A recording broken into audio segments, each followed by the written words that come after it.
بسم اللہ الرحمن الرحیم۔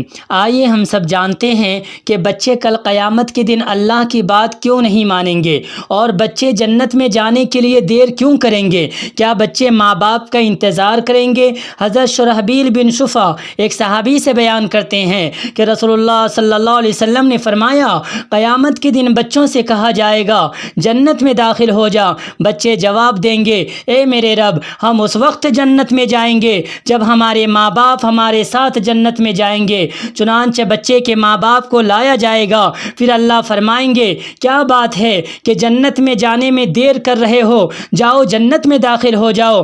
بچے کہیں گے، اے میرے رب، ہمارے ماں باپ کا کیا ہوگا؟ اللہ فرمائیں گے، تم اور تمہارے ماں باپ سب جنت میں داخل ہو جاؤ۔ کتاب دیکھیے مسند احمد، یہ روایت حسن ہے۔ میرے نوجوان ساتھیوں، اگر بچے کا انتقال ہو جائے تو صبر کیجئے۔ نبی صلی اللہ علیہ وسلم کے بھی 3 بیٹا کا انتقال بچپن ہی میں ہو گیا، جن کا نام یہ ہے عبداللہ، قاسم، ابراہیم۔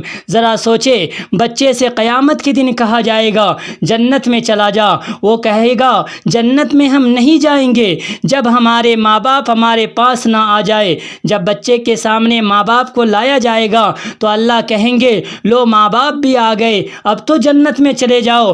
بچہ کہے گا، ہمارے ماں باپ کو بھی جنت میں داخل کر دیجئے۔ اللہ کہیں گے، ٹھیک ہے، تم اپنے ماں باپ کو لے کر جنت میں داخل ہو جاؤ۔ اللہ ہم سب کو بچے کے انتقال پر صبر کرنے کی توفیق عطا فرمائے، آمین۔ ربنا تقبل منا انک انت السمیع العلیم وتب علینا انک انت التواب الرحیم۔